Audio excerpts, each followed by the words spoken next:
네.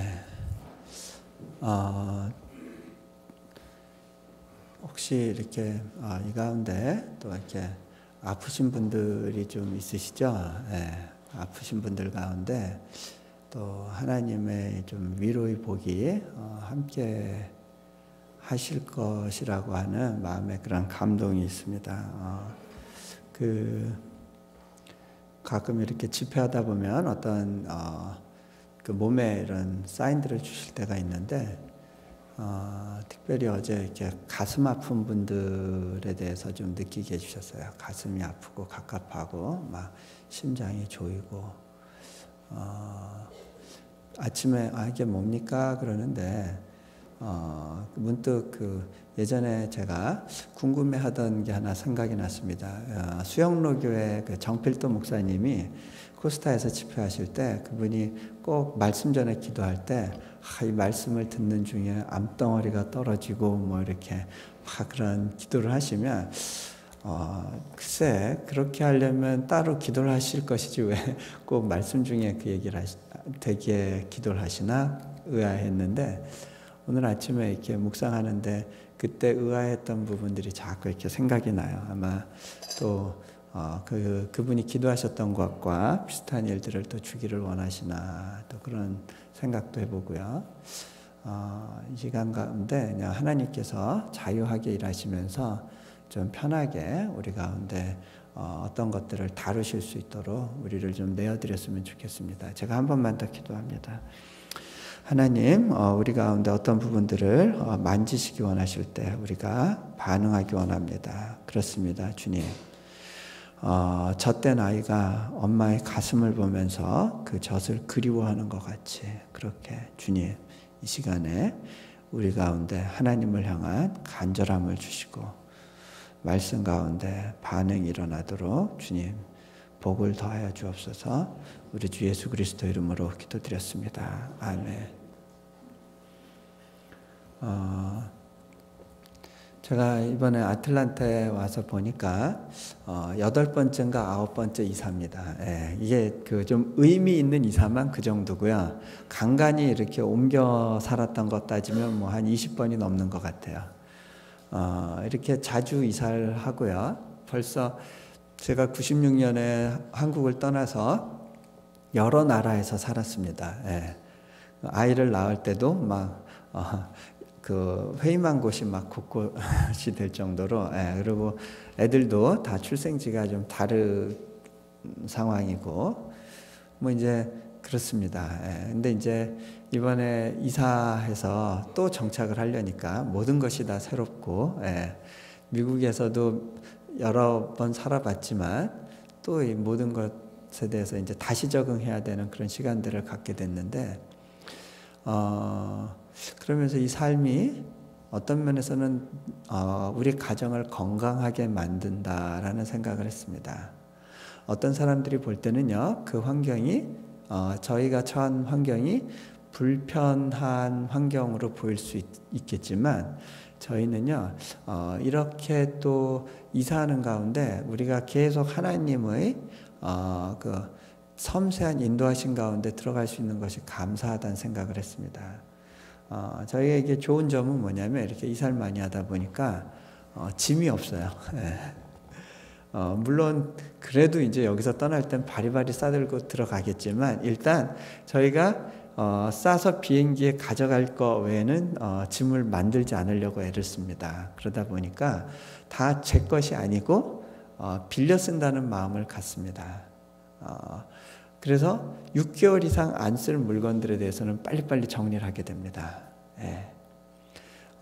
외부에서 뭘 선물을 받아도요, 이것이 우리한테 꼭 필요한 게 아니다 그러면 그것이 더 필요하다고 느껴지는 사람들에게를 이렇게 흘려보낼 수 있게 됩니다. 아이들이 그것 때문에 좀 스트레스를 받은 적이 있습니다. 항상 아이들이 갖고 있는 작은 가방 안에 들어갈 정도의 자기 물건들만 가지고 가야 되니까 아이들이 이제 보면 뭐 선물을 고를 때 큰 걸 안 골라요. 머리를 쓰는 거죠. 아주 작은 것들만 고릅니다. 하나님께서 우리를 인도하시는 방법 중에 하나가 떠나게 하시는 겁니다. 떠나게 하는 삶. 그 저희를 유익하게 합니다. 그래서 그런지요, 제가 성경을 보니까 하나님이 사용하시는 인물 중에 대다수가 한 번 이상은 떠나본 경험이 있는 사람들입니다. 고향, 본토, 친척 집을 떠나본 경험이 있습니다. 이스라엘 민족은 20세기 되기까지 떠돌이 생활을 해야 됐습니다. 성경에 좀 인물들 다 들어보세요. 야곱, 요셉 다 떠났었어요. 다니엘, 그렇죠?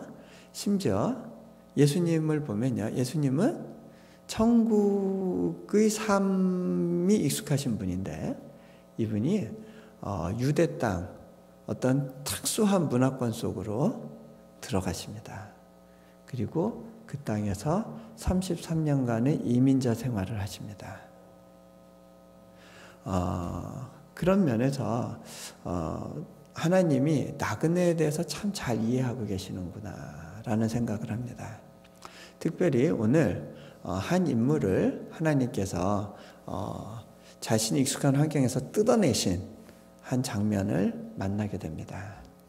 하나님께서 아브라함을 그가 있었던 익숙한 환경에서 뜯어냅니다. 실은 그 가정을 갈대아 우르라고 하는 그 메소포타미아 문명이 막 꼽히던 그 지구상에서 그래도 가장 발전된 문명을 갖고 있던 지역에서부터 끄집어내서 그 가정을 하란으로 보내셨다가 이제 다시 하란 땅에서 더 척박한 땅으로 이제 부르시는 장면입니다.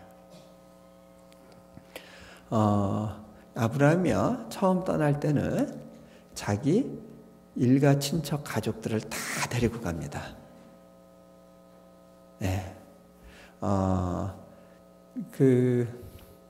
그럴 수밖에 없었던 것 같아요. 그 시기는요, 부족 단위로 생활하던 시기입니다. 자기가 몸집이 크지 않으면 다른 부족한테 공격을 받고 자기가 가진 걸 다 빼앗길 수 있습니다. 하나님께서 다 두고 오라고 했지만 다 두고 올 수 없는 상황이었고, 그래서 꼭 데려가야 될 몇몇을 더 챙겼습니다. 롯도 그 가운데 들어있었습니다. 처음부터 아브라함이 하나님의 섬세하신 인도하신 가운데 100% 순복하는 삶을 살았던 것은 아닙니다. 그런데 그 땅 가운데서 이렇게 떠돌면서 하나님을 경험해 가면서 아브라함 안에서 성장이 일어납니다. 그래서는 자기의 정말 유일한 유업을 이을 수 있는 유일한 아들까지도 하나님께서 달라고 그러실 때 내어드릴 수 있을 정도로 하나님을 신뢰하는 자로 성장하게 됩니다. 이것은요, 떠나는 삶 가운데 주어지는 축복입니다. 익숙한 환경에서 분리되었기 때문에 얻어지는 선물입니다. 자, 아브라함을 떠나보내실 때요, 너희 본토 친척 아비집을 떠나서 내가 지시한 땅이 아니라 지시할 땅으로 가라라고 말씀하십니다. 이게 믿음입니다. 이미 떠날 환경을 네가 어디로 간다라는 걸 알려주신 것이 아니라 그냥 떠나라 말씀하십니다. 이게요, 한번 생각해 보세요. 아브라함이 그 이전부터 하나님과 아주 친밀한 관계가 있었냐 하면 그렇지 않았던 것 같아요. 성경에서는 그 이전에 아브라함의 하나님과의 관계에 대해서 이렇게 별로 설명이 없어요. 우리는요, 성경을 갖고 있죠. 그래서 하나님이 어떤 분이신지에 대해서 1차적으로 대강 공부를 합니다. 그런데 아브라함 시대에는 성경도 없었고요, 모세의 율법도 없었고요, 그 이전 사람들이 하나님과 어떻게 교제했었다는 이야기에 대해서도 별로 없었습니다. 그런데 아브라함은 하나님이 말씀하실 때 떠났습니다. 그것이 믿음인 것 같아요. 무엇이 다 분명하기 때문에 순종하는 것이 아닙니다. 하나님의 말씀은요, 많은 경우 내 발의 등이다. 멀리 있는 것을 비추시는 게 아니라 지금 오늘 내가 한 발자국을 뗄 때 넘어지지 않도록 이끌어 가신다는 말입니다. 우리가 큰 것, 먼 것이 보이지 않아도 주님이 오늘 내가 해야 될 순종을 말씀하실 때 우리가 떠날 수 있는가를 한번 돌아봐야 됩니다. 자, 아브라함이 이렇게 출발을 했습니다. 그런데 하나님께서 지시한 땅이 어디였냐면 가나안 땅이었습니다. 가나안 땅은 누가 사는 곳이에요? 가나안 사람들이 살던 땅입니다. 그 땅에 살던 사람들은 실은 저주받은 사람들이었습니다. 자, 어떻게 저주받았냐? 노아의 아들 중에 함이 있었는데 함이 아버지 하체 벗은 것을 보고 비웃었는데요. 그 함에게 저주가 온 게 아니라 함의 아들들 중에 가나안에게 노아의 저주가 임합니다. 너희는 이제 종이 될 거다. 그런 저주받은 민족이 모여 살았던 곳이 가나안 땅입니다. 나중에 이제 애굽이 강성해지고 후대에 가면서 모세 시대에 가면 그 땅이 젖과 꿀이 흐르는 땅으로 묘사가 되지만 아브라함 시기에는요 그렇지 않았습니다. 이것은 문명적으로 덜 발전한 지역으로 여겨졌을 가능성이 많습니다. 그 땅으로 하나님이 부르십니다. 제가 경험하는 것이요. 하나님의 복은 환경에 있지 않는 경우가 많습니다. 하나님이 함께 하시면 그 땅이 복을 받는 건 사실입니다. 제가 뭘 보면 아냐면요. 제가 올해 IT를 다녀왔는데 IT하고 도미니카 공화국이 한 섬 안에 있는데요. 인공위성 사진을 보면요. IT는 노란색이고 흑색이고요. 도미니카는 녹색이에요. 한 몇십 년 전부터 원래는 IT가 더 잘 살았었거든요. 몇십 년 전부터 폭풍이 지나가거나 허리케인이 칠 때 도미니카는 피해가면서 계속 치는 곳이 IT예요.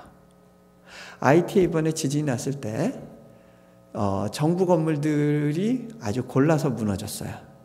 오히려 주변의 집들은 멀쩡한데 대통령궁은 폭삭 무너졌어요.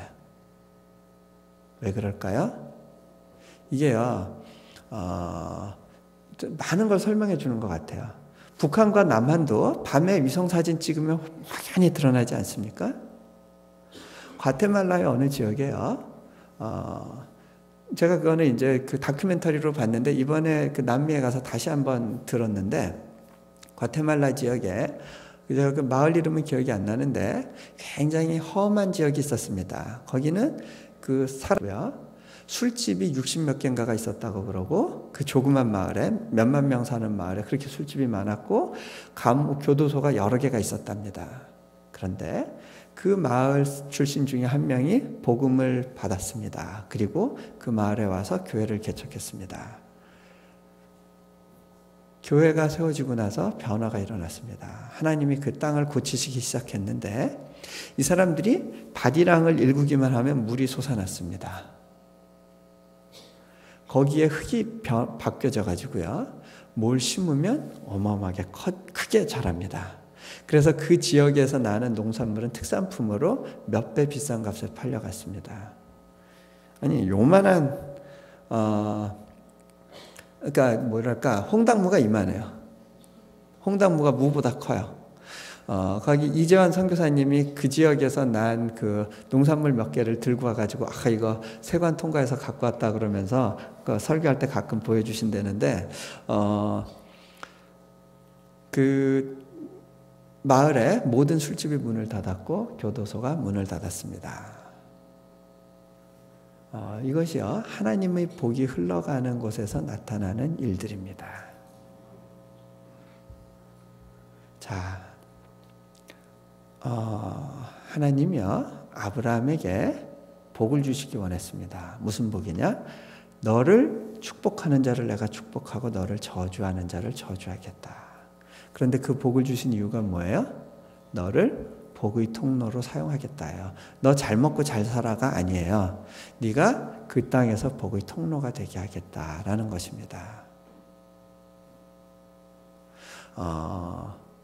한국 분들은요, 환경에 대한 관심이 참 많습니다. 그리고 아이들을 좋은 환경에서 키우고자 하는 열망이 유난히 강합니다. 그래서 이제 선교사인 저를 걱정할 때가 많으십니다. 근데 저는요, 이번에 아이들이요, 몽골에서 미국 들어올 때 얼마나 울었는지 몰라요. 왜 그런 나쁜 나라 꼭 가야 돼요? 네. 아이들이 미국에서 좀 살아봤었거든요. 근데 몽골을 떠나길 너무 힘들어했어요. 왠지 아세요? 몽골에 두고 온 좋은 관계가 있었기 때문입니다. 제가 아이들에게 정말 중요한 것이 그 좋은 관계라는 것을 나중에 깨달았어요. 많은 부모님들이요, 그걸 몰라요. 그래서 미국에 와서 애 잘 키워보겠다고, 좋은 환경에 키우겠다고 데리고는 왔는데 아침부터 밤늦게까지 정신없이 바쁘느라고 아이들하고 관계 맺는 걸 잃어버립니다. 정말 중요한 걸 잃어버리면서 어떻게 돼요? 아이가 마약을 시작했대요. 어떻게 하면 좋아요? 와서 울어요. 뭘 어떻게 해요?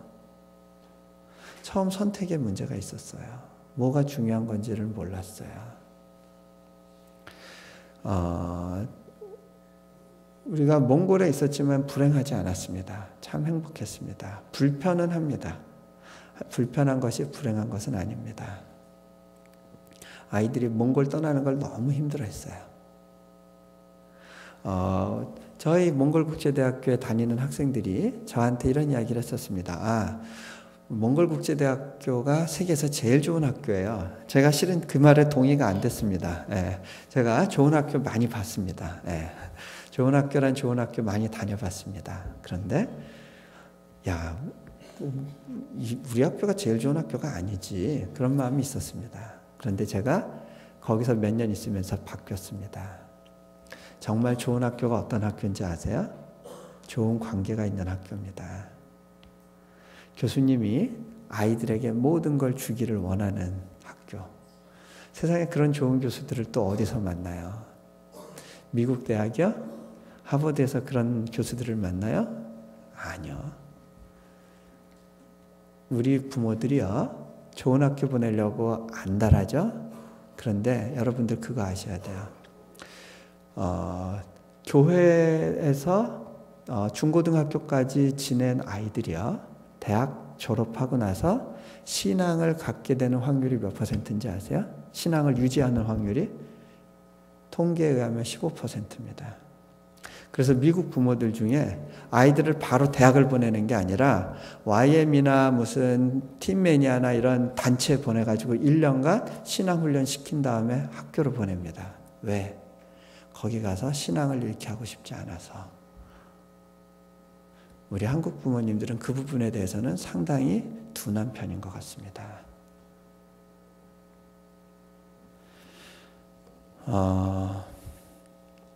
대학 보내는 게 목표인 분들이 많아요. 그것 때문에 유학 오신 분들이, 이민 오신 분들이 있어요. 그런데 참 불행하게도요, 저는 이민교회 많이 다녀봤습니다. 아마 여러분들보다는 이민교회를 더 잘 본 것 같아요. 전 세계적으로 많이 다녀봤는데, 동부지역에 참 안정돼 보이는 교회, 많은 분들이 출석하고 있는데 그 대다수가 전문직에 종사하고 있어요. 장로님들 거기서 오랜 동안 교회를 잘 섬기셨어요. 그런데 문제는요, 이분들에게 큰 시름이 있습니다. 아이들을 열심히 키웠습니다. 그래서 아이들이 좋은 대학, 명문대, 아이비리그 다 졸업을 했고 다 의사와 변호사로 있습니다. 그런데 남들은 아이들 잘 키웠다고 부러워하는데 나는 남모를 탄식이 있습니다. 우리 아이들 중에 교회를 다니는 아이들이 없습니다. 다 떠났습니다. 내가 이제 할 수 있는 것이 없습니다. 비참한 결과입니다. 여러분, 이건 비참한 결과입니다. 그 중에 어떤 아이는 무슬림 아이를 데려와 가지고 결혼하겠다고 부모가 어떻게 설득할 방법이 없답니다. 그 아들이 이런답니다. 어머니, 차별하지 마세요. 적어도 내가 교제하는 사람은 무슬림이라고 하지만 엄마 아빠보다는 정직한 사람입니다. 부모님이 할 말이 없었습니다.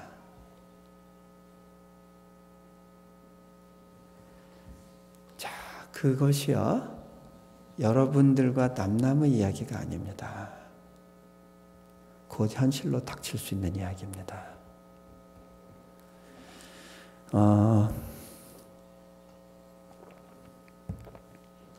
환경을 보고 옮겨 다니면요, 이런 어려움을 겪게 됩니다. 우리 민족은요, 태생적으로 복에 대한 관심이 참 많습니다. 그래서 날짜도 어느 날이 복이 있는가를 많이 따집니다. 그렇죠? 뿐만 아니라 어느 장소가 복이 있는가에 대한 관심이 있고요, 그 속에 같이 껴야 묻어간다라는 생각이 많습니다. 그래서 말을 낳으면 제주도로 보내고 아들을 낳으면 서울로 보내라고 합니다. 그리고 서울이 다 같은 서울이 아니라는 걸 알게 되는 순간 이제 또 이사할 준비를 합니다. 강남이 학군이 좋대. 분당도 괜찮대더라. 뭐 천당 밑에 분당이 있다더라. 그럽니다. 그렇죠? 근데 거기로 가려고 이렇게 가서 이렇게 막 경쟁하면서 가는데 보니까 남들 다 딴 데로 가네. 미국이 더 복이 있대. 미국으로 왔는데 미국 중에서도 이게 또 양쪽 연안이 또 돈이 많다더라. 그러면 이제 그쪽에 대한 관심이 있습니다. 그래서 이제 그쪽 살다 온 사람들 얘기 들어봅니다. 거긴 좀 살기 어때요? 환경에 대한 관심이 많아요. 한국 분들이 전 세계에 흩어져 있는데 주로 어디 가서 살아요? 사는 데가 대부분 정해져 있어요. 뭐 특별히 선교사가 아닌 경우에는요, 주로 어디 가서 사시냐면 그 지역이 몇 가지 특징이 있는데, 첫 번째 학군이 좋습니다. 그리고 신흥주택개발지입니다. 그래서 집이 새 거고 앞으로 집값이 오를 가능성이 있는 그런 지역. 한국 분들이 그 땅에 대한 관심이 굉장히 많아서요, 몽골, 캄보디아 이런 데 땅값을 다 2배로 올린 분들이 한국에서 오신 아줌마들입니다. 중국도 그렇고요. 요지요지에 땅값을 올리는데 공헌을 많이 하셨습니다. 자, 중국 분들이 거기에 이제 합세를 합니다. 한국 분들이 가서 자리 잡은 데는 이제 중국 분들이 옵니다. 거기가 주로 괜찮은 데인 걸 아는 거죠. 자, 근데요,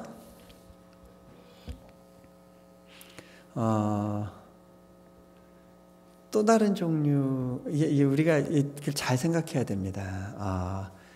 그것이 하나님이 우리에게 원하시는 이민자의 모습인가?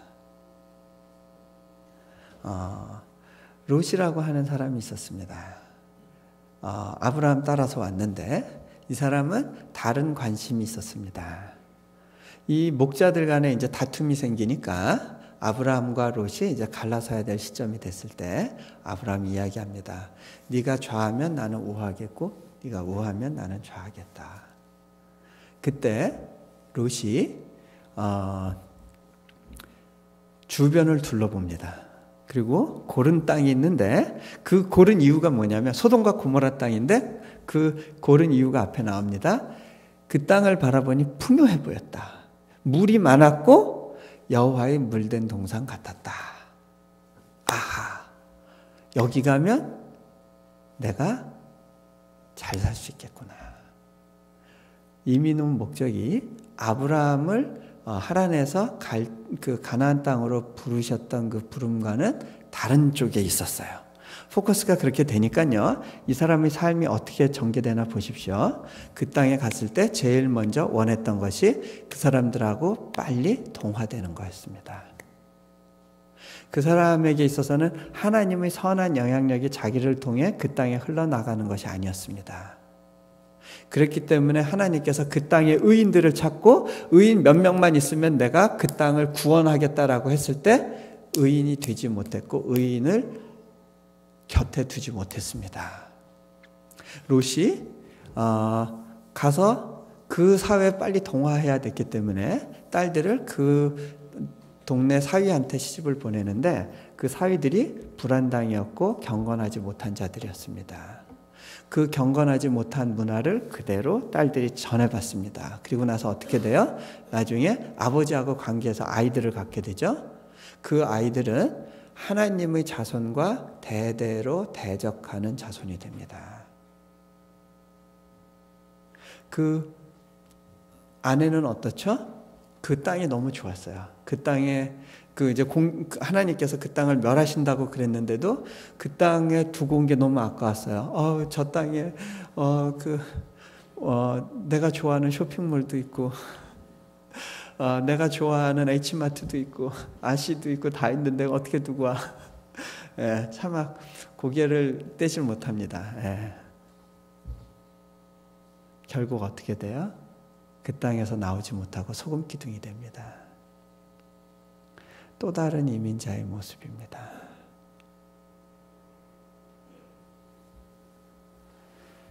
자,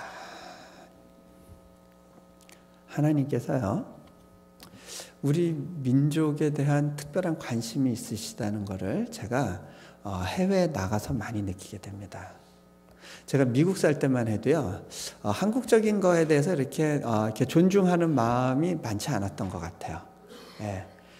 그런데 몽골에 가서 살고 그러면서 시베리아 땅과 또 이렇게 중앙아시아 땅을 바라보면서 하나님께서 우리 민족을 향해서 그 오래전부터 독특한 계획을 갖고 계셨다라는 걸 깨닫게 됩니다. 제가 또 깨달은 거는요, 하나님께서 부흥을 주실 때 한국 땅에게 부흥을 주신 게 아니라 한국 민족에게 부흥을 주셨다는 걸 알게 됐어요. 한국 사람들이 어디에 가서 있든지 부흥을 경험했습니다. 비슷한 시기에. 일제시대 때 많은 사람들이 북간도로 그 다음에 동북지역으로 흩어졌는데요. 그 땅에 살고 있는 한국 민족한테 부흥이 임해서 그 지역에 살던 대부분의 한국 사람들이요, 주일날 교회로 모였습니다. 그래서 주일날이 되면 대장관인 게 어느 곳곳 시골 마을에서 막 숨어있던 사람들이 다 흰 옷 입고 나오니까 완전히 들판에 흰 꽃이 핀 것 같았다는 보고가 있습니다.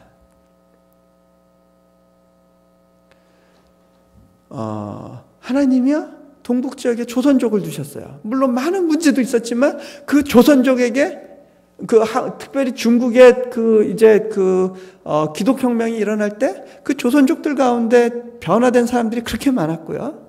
또, 한국 선교사가 처음 중국으로 들어갔을 때 그들을 도와서 같이 사역을 했었던 그룹들이 바로 그 그룹들이었습니다. 러시아에서도 비슷한 일이 벌어집니다. 많은 사람들이요, 북간도에서 있다가 이제 다 스탈린 시대 때 중앙아시아로 끌려가서 거기서 많이 굶어 죽었습니다. 얼어 죽고 굶어 죽고. 그 가운데 2세, 3세들이 뿌리를 내렸습니다. 그 가운데 일부가 우리 학교에 와서 교육을 받고 있는데, 이 친구들을 보면서요, 참 신기하다 느꼈어요. 이 친구들 중에 크리스찬이 그렇게 많아요. 러시아에 크리스찬 비율이 별로 없는데 그렇게 고난받으면서 이들이 특별한 방법으로 하나님을 만나는 거예요. 제가 이들의 아버지와 어머니가 어떻게 하나님을 만났는지 이야기를 들으면 너무너무 놀라워요. 하고 많은 사람들 중에 하나님께서 그 씨앗들을 기억하고 계셨다는 거예요. 시베리아 곳곳에 그 사람들의 흔적이 있어요. 울란우데라고 하는 부리아트 공화국의 수도에는요, 한국 사람들이 거의 없는데 거기 있는 한국 사람이 선교사하고요, 그 다음에 또 한 그룹이 이렇게 거기서 살게 된 고려인들인데 그 중에 많은 수가 교회를 다녀요. 그러면서 교회를 섬겨요. 한인식당 하면서. 한국말도 잘 못하는데 한인식당을 해요. 네. 그러면서 그 교회를 서포트해요.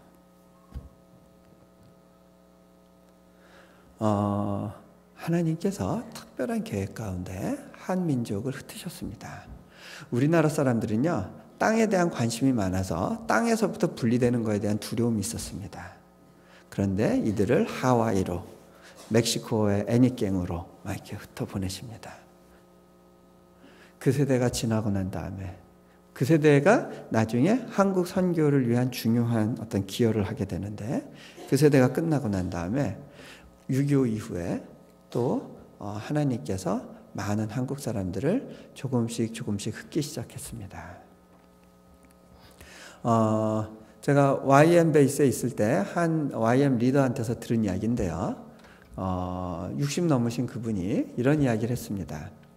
당신이 1970년대 당신을 포함한 그 YM 그룹들에게 그 동일하게 하나님께서 주신 메시지 때문에 한국을 방문했답니다.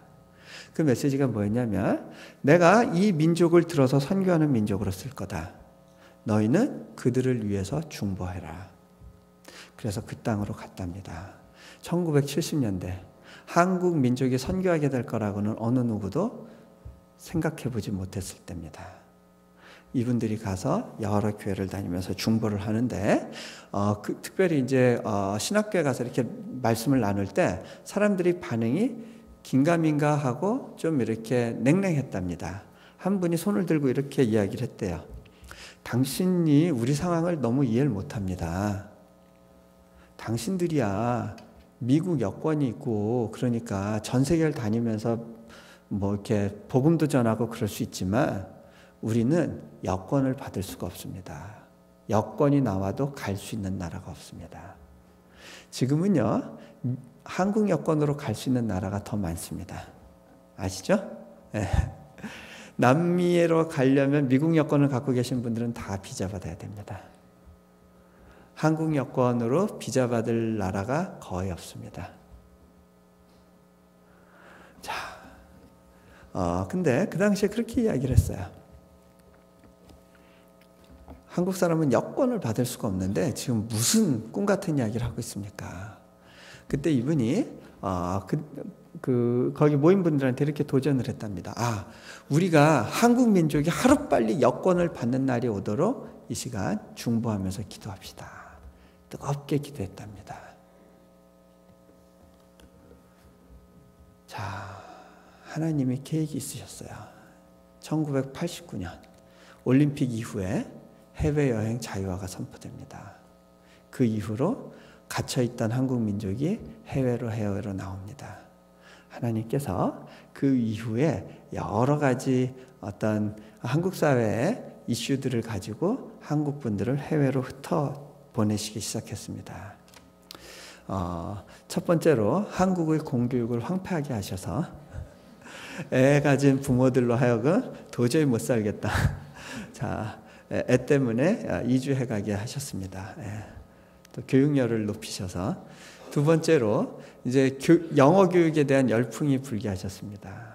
그래서 많은 사람들이 미국 유학 갔는데, 그런데 또 그 중에는요, 틈새를 공략하자. 그래서 그 돈 많이 안 들이고 공부할 수 있는 곳으로 흩어지기 시작했습니다. 전 지역에 흩어져 있습니다.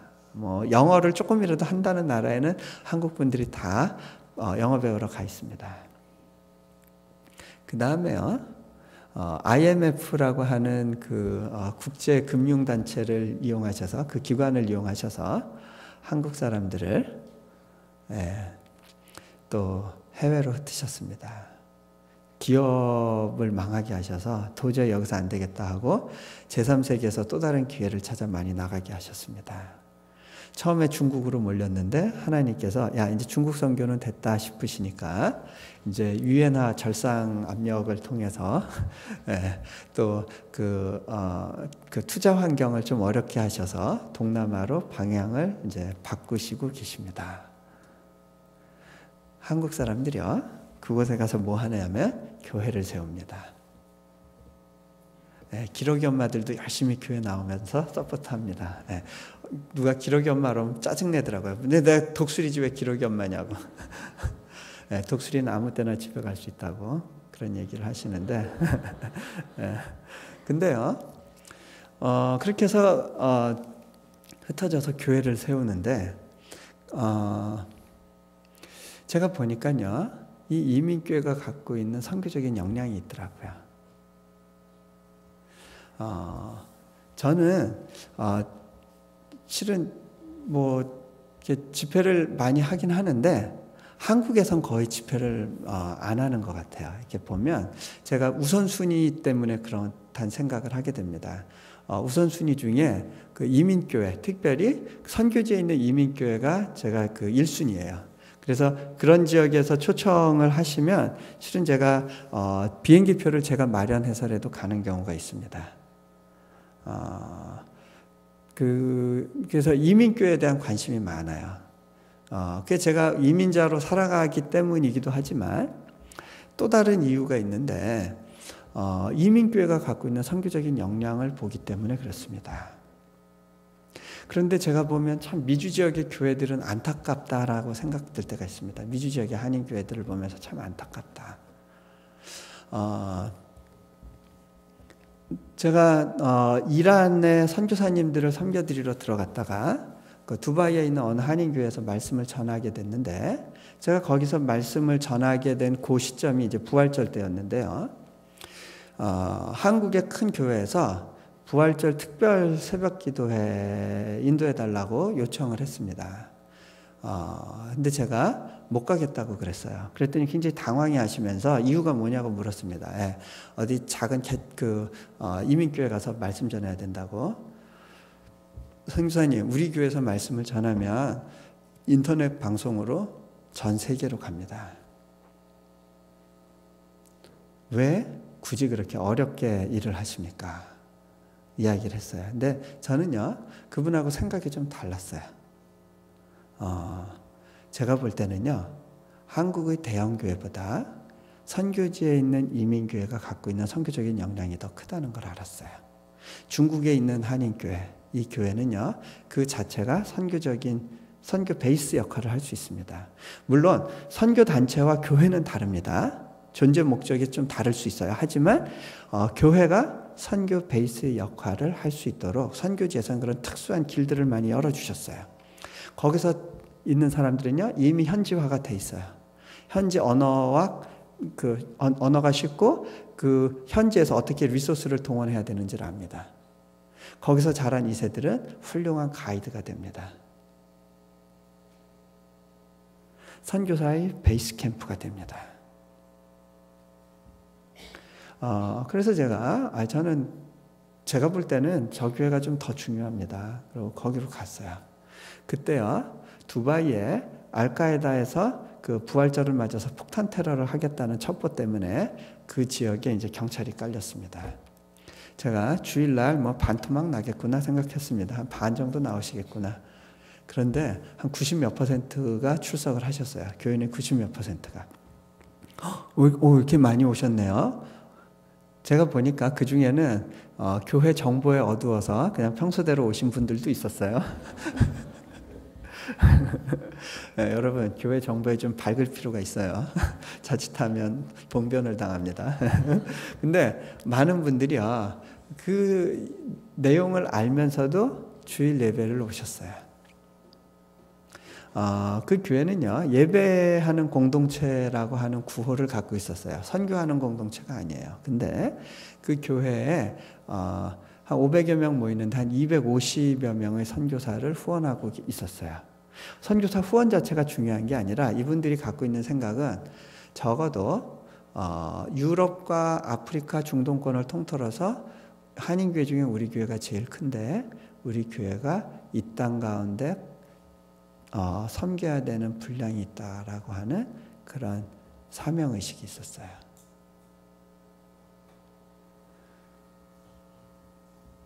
그 땅에서 내가 사업하는 목적이 이것이다 라고 하는 생각을 갖고 있는 그런 분들이 많이 있었어요. 자,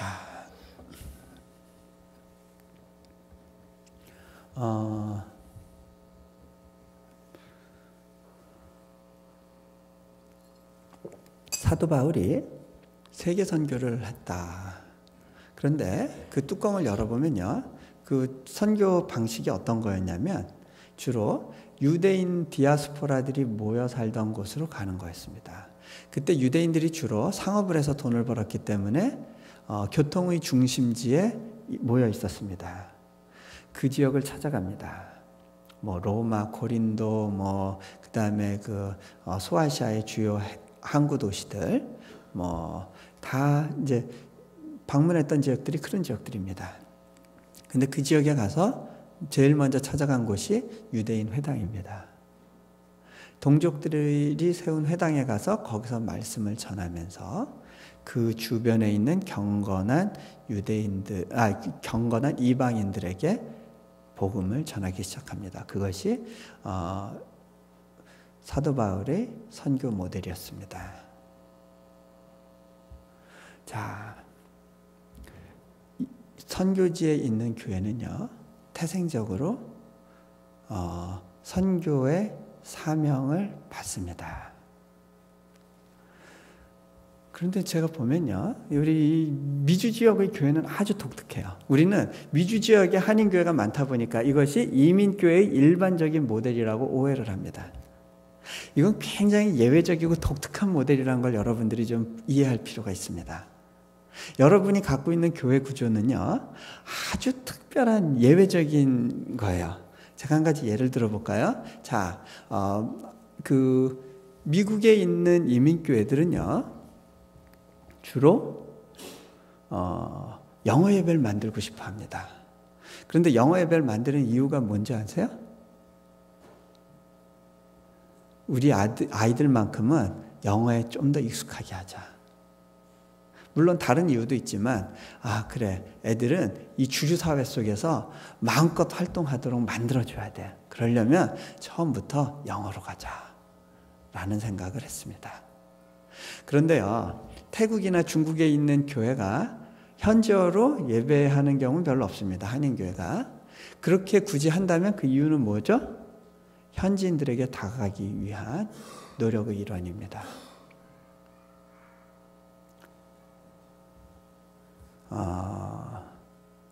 그 차이가 좀 이해가 되세요? 네. 자, 우리가 물론 영어로 예배하고 여러 나라 언어로 예배하고 하는 것들은 중요한데요.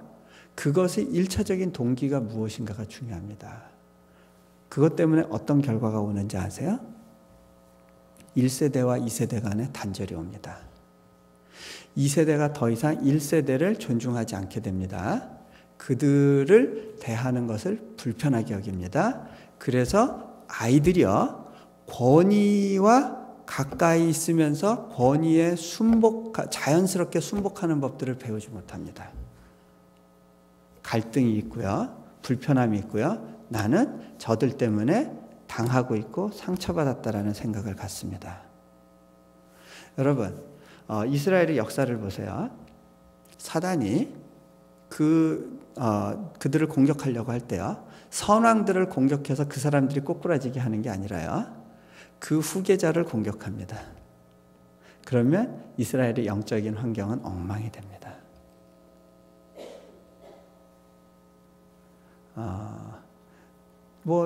그 사단은 이야기할 겁니다. 그래, 1세대 교회 너희들끼리 북치고 장구치고 잘해라. 나는 다른 전략이 있다. 자, 2세들이요, 잃어버리고 있는 것들이 있습니다. 특별히 여기 사는 사람들이 갖고 있는 영어에 대한 스트레스가 많아요. 그래서 그걸로 인한 어떤 위축된 마음이 있는데요. 제가 타일러에서 아주 재밌는 경험을 했어요. 텍사스의 타일러 베이스에서 한 번은 북한과 또 동북 지역에서 사역하는 한 여자 사역자 한 분이 오셔서 말씀을 전하게 됐는데, 이분은 동북 지역에만 3,000여 개의 교회를 세운 분이에요. 아주 여걸입니다. 이분이 초등학교도 제대로 졸업을 못하셨습니다. 그러다 보니까 영어를 잘 못했는데 그래도 독학으로 어떻게 영어를 좀 배우셨습니다. 그날 베이스에서 메시지를 전하는데요, 이분은 영어를 하지만 이 영어가 그 미국 사람들하고 이렇게 소통할 수 있는 영어가 아니다 보니까 어떻게 했냐면, 이 사람이 영어로 막 이야기를 하면요, 그것을 이분을 잘 아는 한 미국 분이 미국 사람들이 다 이해할 수 있도록 어떤 그 세팅과 정황까지 설명하면서 더 자세한 영어로 설명을 했습니다. 그렇게 통역을 했는데요, 이분은요, 너무 당당하게 하나님의 말씀을 선포했고요. 거기에 있던 수많은 사람들이요, 집회 끝나고 나서 기도를 받기 위해서 앞으로 나와서 기도받으면서 우는 모습을 봤습니다. 중요한 건요, 전달 방법이 아닙니다. 내 안에 무엇이 있는가 합니다. 미국 교회는요, 그것을 필요로 하고 있습니다.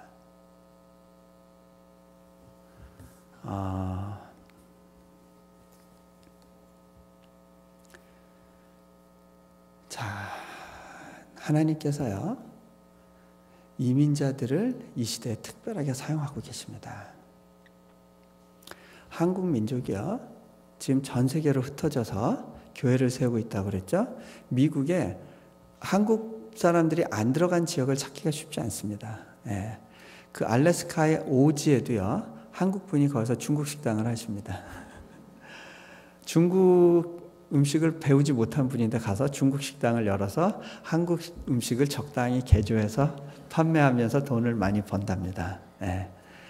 아프리카 케냐의 마사이족의 추장 중에 2명이 한국 분입니다. 제가 아는 경우만 2명이고요. 아마존과 깊숙한 어떤 밀림지대도요, 한국 분이 추장하시는 분들이 몇 분 계십니다. 전 세계적으로 가장 많은 사람들이 나가 있는 경우는 이제 중국입니다. 한 1억 조금 못 나갔습니다. 한국 사람이 한 4위, 5위 합니다. 한 1,000만 못되게 나가 있는데, 나가 있는 나라 수로는 단독 1위입니다. 중국인이 나가 있는 나라의 2배 정도 많은 나라에 나가 있습니다. 하나님이 우리를 그렇게 흩으신 이유가 있습니다. 이민자들을 위해 하나님이 갖고 계신 계획이 있으신데요. 네덜란드에서 사역하는 한 선교사님이 이런 보고를 했습니다. 미국에서 컨퍼런스 때 들은 이야기인데, 자기들이 오랫동안 네덜란드의 부흥을 위해서 기도했답니다. 교회가 문을 닫고 술집에 팔려가는 일들에 대해서 하나님 반전을 주십시오, 회복을 주십시오 기도했는데, 이제 처음으로 교회 나오는 사람들의 숫자가 증가하고 예배에 활기가 있기 시작했다라는 보고를 했습니다.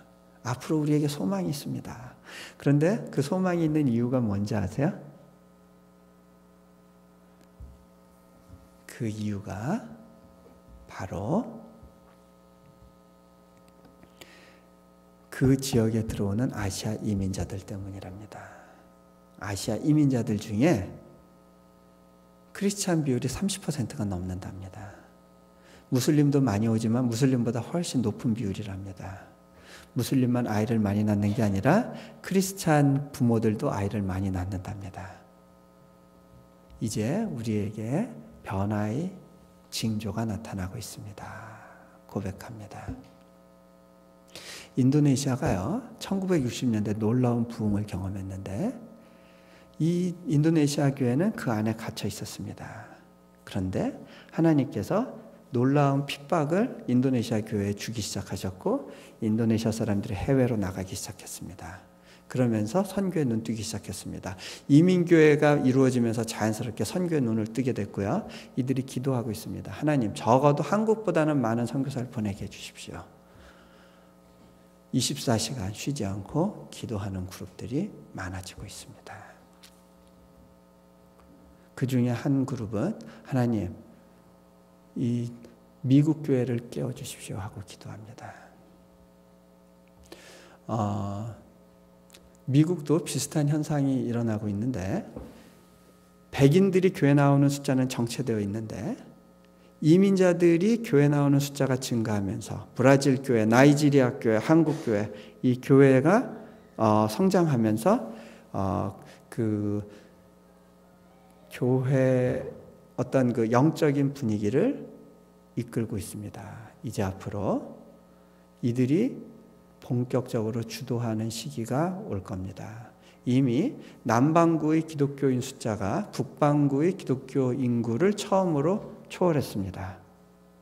아프리카와 남미, 인도네시아의 크리스찬 인구가 지금 북반구를 추월했고 매년 20% 내지 30% 성장을 보이고 있습니다. 놀라운 숫자입니다. 그리고 아시아에서 본격적으로 건강한 교회들이 생겨나고 있습니다. 그들을 통해서 유럽과 미국이 재부흥되기를 하나님이 어떤 계획하고 계시는 것 같습니다. 이미 유럽에서 제일 큰 교회를 목회하는 사람이 나이지리아에서 온 선교사입니다. 우크라이나에 한 4, 5년 전에 들은 이야기가 2만 명이 넘는 교회를 개척했습니다. 하나님께서 여러분을 이 땅에 보내신 이유가 있습니다. 그것은 내 아이 좀 좋은 교육받게 하고 싶고 내가 좀 좋은 환경에서 누리고 싶어. 하나님은 여러분을 롯으로 부르신 것이 아닙니다. 아브라함으로 부르셨습니다. 이 땅에 복을 흘려보내라. 여러분이 그냥 주류사회에 붙어서 그 사람들이 갖고 있는 복을 얻어먹도록 부르신 것이 아닙니다. 여러분의 꿈이 아메리칸 드림이 되는 순간 여러분은 비참해집니다. 제가 또 다른 종류의 이민에 대해서 한 2가지만 예를 들어드리고요. 그리고 오늘 말씀을 마치겠습니다. 한 경우는요, 이란에서 있는 보고된 일인데, 이란에 지금 지하교회 성도들이 막 성장하고 있습니다. 극단적인 무슬림 가운데 기독교로 개종하는, 비밀리에 개종하는 숫자들이 늘고 있습니다. 지금 중국에서 프린트된 성경이 굉장히 많은 수가 이란으로 들어가고 있습니다. 몇십만 부를 찍었는데도 모자르다고 합니다. 자, 물론 그 흐름 가운데 어떤 일들이 보고가 되고 있냐면 중국의 가정교회 지도자들이 몇천 명 단위로 1,000명, 많은 경우는 3,000명 이렇게 대규모로 이란으로 들어갔습니다. 다른 중앙아시아 지역도 들어가지만 이제 이란으로 들어갔는데 이제 이란에서의 한 보고를 제가 이제 들은 것이요. 이거는 근데 좀 아직은 비밀입니다. 근데 그래서 뭐 이렇게 외부에는 안 올리셨으면 좋겠습니다. 근데 이들이 들어가서 주로 어떻게 사역을 했느냐면 많은 수가 부잣집을 찾아가서 그 부잣집에 이렇게 이야기했습니다. 내가 당신들 집에서 3년간 머슴을 살아주겠습니다. 돈 안 주셔도 되고요. 먹여만 주십시오. 그리고 할 일을 주시면 뭐든지 하겠습니다. 언어만 좀 배울 수 있게 해주십시오. 그렇게 요청을 했습니다. 이게 웬 떡이냐 다 받았습니다. 보통 6개월에서 1년 지나서 그 집안에 변화가 일어나기 시작했다라고 이야기됩니다. 그렇게 해서 중국인을 받은 집들이 대부분 이제 중국 사람이 저녁 요리를 해주면 가족들이 앉아서 그 식탁에서 기다립니다. 음식이 와서 쫙 서빙이 됐는데 사람들이 아직 식사 시작을 안 한답니다. 주로 어떻게 시작을 하느냐? 그 주방장이 와서 중국인이 딱 축도를 해주고 나면 그 다음에 식사를 시작한답니다. 식사가 끝난 다음에는 이제 그 비밀리에 커튼이 열리고 그게 성경 공부 교재가 나오고 그래서 공부를 한답니다. 어떻게 이런 일이 벌어졌는지 아세요? 그 사람들에게 있는 something special, 뭔가 이 사람들은 뭔가 다른 것 같아. 하나님의 영광이 그들 가운데 있는 걸 봤습니다. 하나님의 임재가 그들 가운데 있는 걸 봤습니다. 이들이 기도해 주니까 집안에 아픈 사람들이 나았습니다. 그리고 이 사람들이 말씀에 하나님의 권위가 있는 걸 알게 되고 이 사람들에 대해서 더 알기 원했습니다. 그래서 성경 공부를 같이 하게 됐습니다. 이 중국 사람들은 떠날 때까지 그 집에서 열심히 일해줬습니다. 그 가운데는 굉장히 중요한 종교 지도자들도 많이 있었답니다.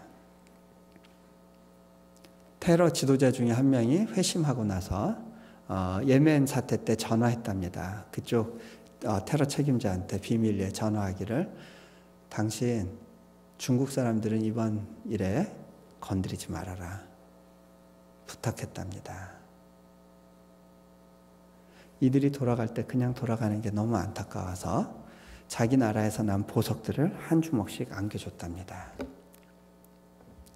이들이 이걸 가지고 가서 뭐 쓸 일이 없는데 어떡하지? 그러고 있었는데 이게 어떻게 이제 알려지게 됐냐면 로렌 커닝햄이라는 그 YM의 그 리더분인데요. 이분은 지금 빌리 그레함 이후로 가장 주목받는 교계 지도자 중에 한 분입니다. 그런데 이분이 기도하던 중에 하나님께서 한국 2세들을 깨워라. 내가 이들을 사용하겠다라고 하는 말씀을 주셨기 때문에 그들을 위한 집회 일정을 잡아서 2008년에 여러 도시에 있는 대형 한국인 미니스트리, 영어 미니스트리를 다니면서 말씀을 전하게 됐습니다. 그런데 이분이 와서 그 캘리포니아 쪽에서 말씀을 전하고 있을 때였는데 한 작은 화교교회에서 초청을 했습니다. 지금 북경올림픽이 열리는 시기인데 중국을 주목해서 기도해야지 왜 한국만 기도합니까? 그 요청에 못 이겨서 갔는데 메시지 끝나고 난 다음에 이 교회에서 헌금을 해줬는데 몇백만 불 헌금을 주셨대요. 이렇게 많은 돈이 어떻게 나왔지? 이해가 안 됐답니다. 이 작은 교회에서 물었답니다. 이게 어떻게 된 겁니까? 이분들이 이야기를 하기를 이란에서 사역하던 사람들이 그 선물로 받아온 것들을 이제 돈으로 만든 다음에 이거를 자기들은 선교하는데 돈이 별로 필요 없는데 한국 교회나 미국 교회가 선교에 돈이 많이 필요하다는 이야기를 듣고 이들한테 줘야겠다 생각이 들어서 그 화교 교회에 그 돈을 기탁했답니다. 마침 로렌 커닝햄이 한인 미니스트리에 지금 사역하고 있다는 걸 알고 그 일에 써주십시오 하고 헌금했답니다. 자,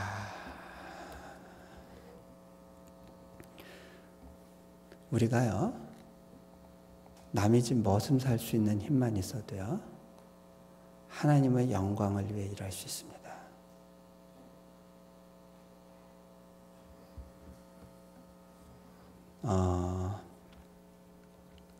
또 다른 예가 있는데요. 그 사우디아라비아의 메카는요 아무나 들어갈 수가 없습니다. 크리스천들은 들어갈 수 없는 지역인데 거기에 들어가는 크리스천 여성들이 있습니다. 필리핀에서 선교 헌신한 싱글 자매들입니다. 이들이 거기서 주로 뭘 하느냐면 보모로 채용됩니다. 왜 보모로 채용되는지 아세요? 이 사람들은 영어를 하기 때문에 좀 인기 있는 보모 그룹입니다.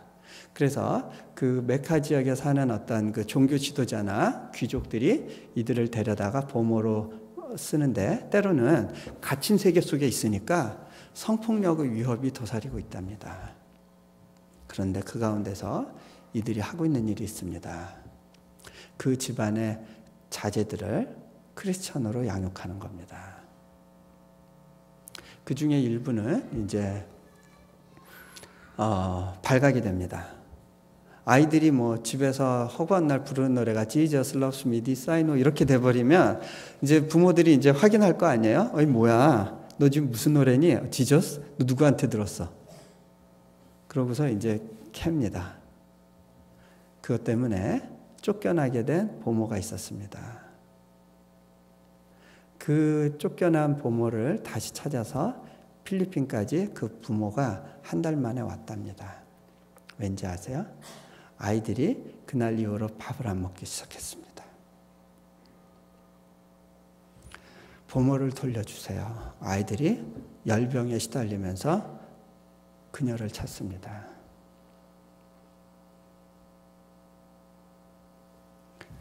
부모가 견디지 못하고 다시 그 부모에게 사과하러 갔습니다.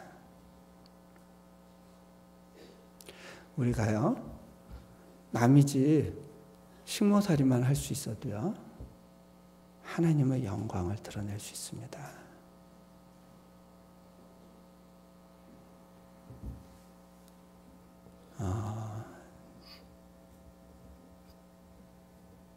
왜 자녀 교육에 문제가 있는지 아세요?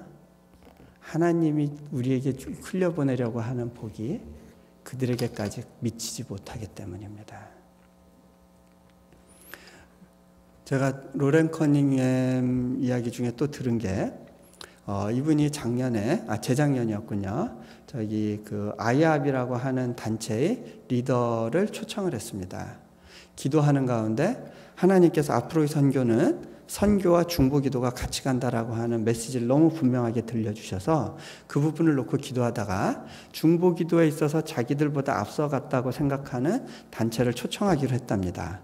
그래서 그 목사님을 모셔서 강의를 듣기로 했는데 며칠 같이 교제하고 얘기 나누면서 이제 말씀을 듣기로 했는데 그 리더 그룹을 위한 특별 집회에 한국어 통역을 하겠다고 했습니다. 이 목사님이 이해가 안 돼서 질문했답니다. 아니 왜 굳이 한국어 통역을 합니까? 리더 중에 한국 사람이 많습니까? 아니요. 이곳에 있는 한 250가정의 한국 분들이 있는데 그분들을 특별히 초청하고 싶습니다. 왜 리더 모임에 그들을 초청합니까? 리더도 아닌데 물었습니다. 로렌 커닝햄이 이렇게 이야기했습니다.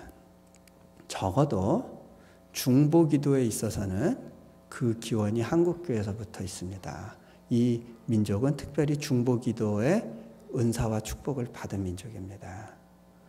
어느 민족도 전국적인 교회 단위로 새벽 기도를 한 민족이 없었습니다. 이들은 기도의 민족이었습니다. 그리고 적어도 지금의 중보기도의 운동에 있어서 하나의 기원이 됐던 민족입니다.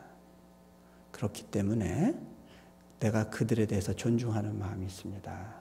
당신이 중보기도에 대해서 공부하려고 할 때 반드시 한국의 산기도 운동과 기도원 운동에 대해서 공부하셔야 될 겁니다. 우리는 우리 것을 가볍게 여깁니다. 그런데 미국에 있는 많은 선교사들이 저한테 좀 겸손한 분들이죠. 난 한국 사람이, 당신이 한국 사람인 게 너무 부럽다고, 나는 한국말 못하는 게 너무 힘들다고, 선교지에 아시아권이 가장 주목받는 선교지인데 거기서 사역하려고 하니까 미국인이라고 하는 게 너무 큰 핸디캡이라고.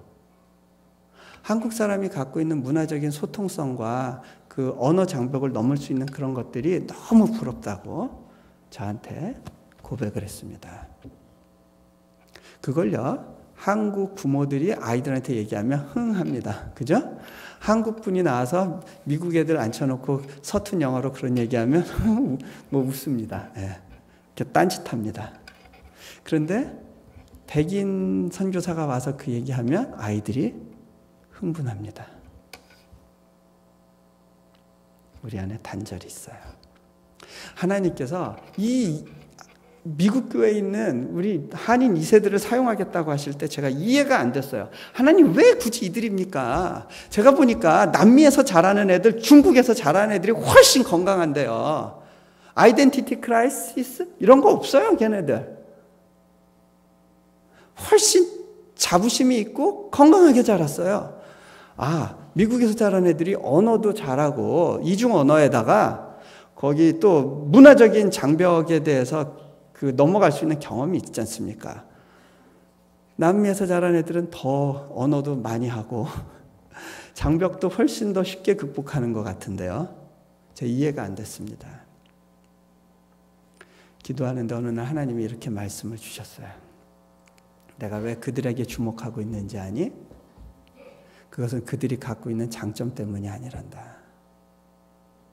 그들이 겪은 아픔이 있다. 그들이 약점이라고 여기고 있는 어떤 영역이 있는데 내가 그것을 사용하고 싶다. 그게 뭔지 아세요? 이 아이들에게요, 1세 때부터 왔던 어떤 부담감이 전이되어 있답니다. 뭐죠? 주류 사회에서 비주류로 살아간다는 부담감. 다수에 대해서 갖고 있는 어떤 불편함. 왠지 압박받고 있다는 느낌. 영어가 안 돼서 오는 많은 부담감. 나는 이 사회 속에서 너무 하찮고 작은 부속품 같은 존재라고 느꼈던 그 부담감. 주님이 말씀하시기를 내가 그들의 아픔을 안다. 그리고 내가 그들의 아픔을 사용할 것이다. 그 경험이 누군가를 섬기는 일에 사용될 거다. 그것이 우리에게 주시는 주님의 말씀입니다. 같이 기도합니다.